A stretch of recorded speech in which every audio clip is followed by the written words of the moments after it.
The Chosen Season 5, Episode 3 through 5 showcases the aftermath of Jesus overturning the tables in the temple, all the way to Judas betraying Jesus and what he's going to do.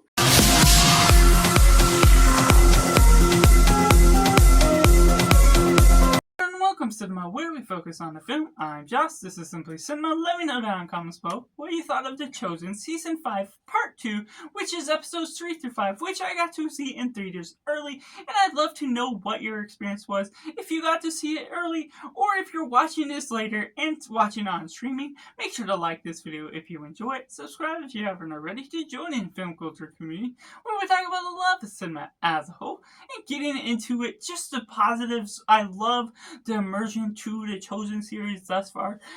As of right now, I watched up to Chosen Season 3, Episode 1, and of course, I am familiar with the Bible and know all the story, so I didn't necessarily fully need to catch up because my theater is only offering each part 1 and part 2, lasting only a week. I don't have time to binge all of those shows to catch up specifically, and I already have the information in my mind to fill in the gaps. I wasn't lost getting into it on its own, and the ability to look into the concept, the aftermath of Jesus overturning the tables in the market, was a great scene, and I love the immersion into the story, what you're getting out of the scripture parts, but also some of the filler parts that they fictionalize to the essence of how to make it to a dramatization of this narrative, making it fill in the gaps in its own sort of way, which is a twist that is sort of expected for the series for what we're getting so far. And I generally enjoy the essence of the ideas that they're building upon, the drama that's escalating within Jesus getting closer to the crucifixion that will come in season 6, but the amount of time that's spent with some of these characters, the blending in all Judas and his questioning of faith throughout this, and his question of who Jesus is really, what he is uprising once he's getting in trouble, and how they use that to his character, to representing part of what he is in the Bible, just using his business practice to try and advise him in a different direction than how Jesus is behaving, is something that's interesting, and also utilizing the other disciples with their own consistent characteristics to pull things around. And Peter getting closer to Matthew is something to a delight to see continue to flourish within this season, and the way all these other characters, Doubting Thomas, other parts of the story as a whole, how that progresses throughout, and Mary sort of trying to take things on her own, and Jesus leading the ladies out sort of away onto their own place to keep them away from him, in order to really start to set things up where he's getting prepared for himself to be captured. Things are starting to build up, and what we get of the prologues, like I mentioned from the part 1 of season 5,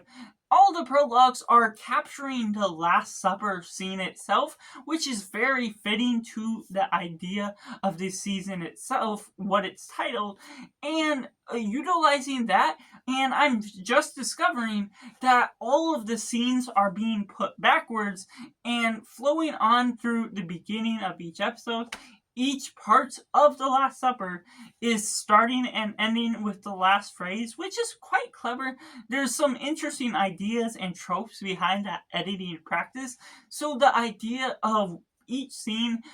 doing its own thing, but also working forward to knowing that this season will end somewhere around the Last Supper scene, or after it, after Judas's portrayal,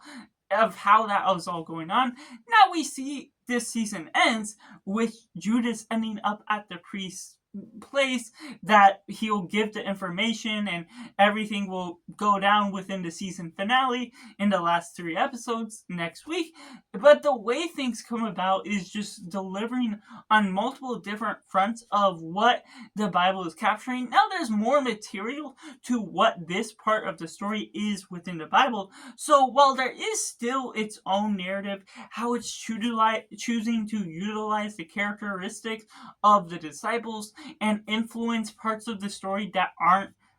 represented within the Bible itself, there is more scenes that, even though they add dialogue, they add its own interpretation, it's a good way of representing what this show is treating itself with as a whole. So I'm really enjoying the natural, casual viewing experience that, yes, I'm recalling everything that I read in the Bible and being able to apply it to certain scenes they're sort of representing on face value. And generally, the lessons that are explained through different parables, there's a visual representation that adds its own flair because of the way these things are done, because the disciples are utilized to act this one parable out, that it's not said it's like that in the Bible, but it's just a fun little extra part of the visualization to what we get out of the cinematic experience. And this also leads into the parts where you get an element where Jesus is questioned by the Pharisees, and it's all combined together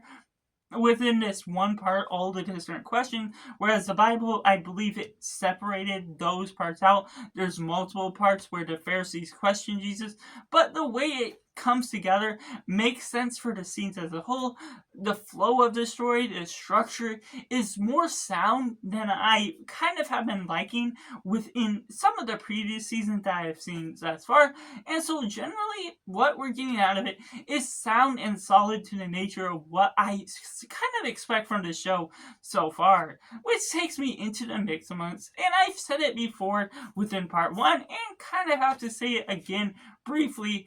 This isn't necessarily an exact replication of what you get out of the Bible. There's all these added scenes that can be mixed, misinterpreted, and so it can't fully be utilized as a ministry tool to those that aren't familiar with the Bible, that to those that are younger in their faith or not a Christian at all.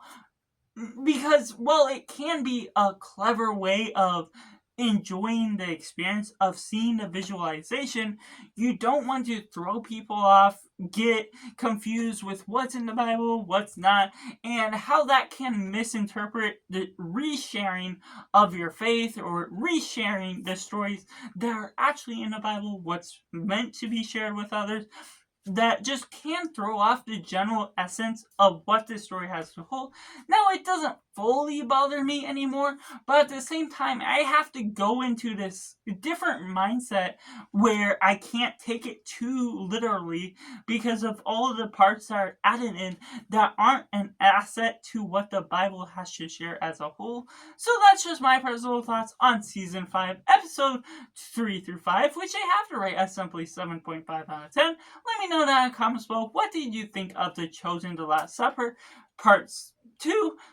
Let me know if you saw it in theaters or if you're waiting on streaming it itself. Make sure to like this video if you enjoy it. Subscribe if you haven't already to join in film culture community where we talk about a lot of cinema as a whole. So that's just all, and make sure to do yourself a favor and go watch a movie.